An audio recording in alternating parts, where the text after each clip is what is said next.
రైలు పట్టాల పక్కన మీరెప్పుడైనా నడిచారా? నడిచాం. అయితే ఏంటంటారా? ఏమీ లేదండి. రైలు పట్టాల పక్కన కంకర రాళ్లపై నడుస్తుంటే నిజంగా అదోలాంటి ఫీలింగ్ కలుగుతుంది.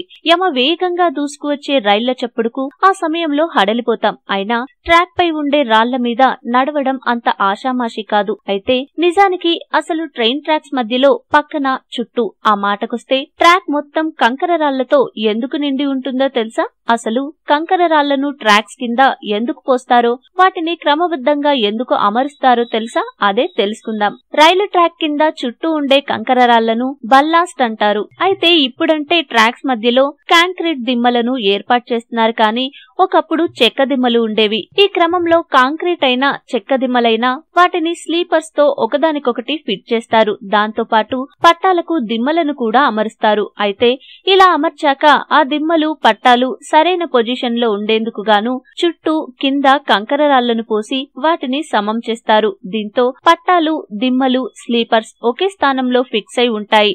అవి ఇటు అటు కదలవు.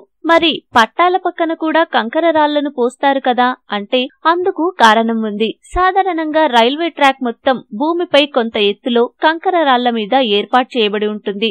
దానికి తోడు ట్రాక్స్ పక్కన ఎత్తుగా కంకరను పోస్తారు. అలా పోయడం వల్ల వర్షం పడిన నీరు సులభంగా భూమిలోకి వెళ్లిపోతుంది. ట్రాక్ పై నీరు నిలవదు. దీంతో రైళ్లు సులభంగా వెళ్లవచ్చు. వరదకు ట్రాక్ కొట్టుకుపోకుండా ఉండేందుకు కూడా అలా కంకర రాళ్లను ఏర్పాటు చేస్తారు. అలా చేయడం వల్ల మొక్కలు కూడా పెరగవు, కింద చెత్త పేరుకుపోదు, ట్రాక్స్ క్లియర్ గా కనిపిస్తాయి. మీకు ఈ వీడియో నచ్చితే లైక్ చేయండి, మీ ఫ్రెండ్స్ తో షేర్ చేసుకోండి. కానీ సబ్స్క్రైబ్ చేయడం మాత్రం మర్చిపోకండి. Thanks for watching.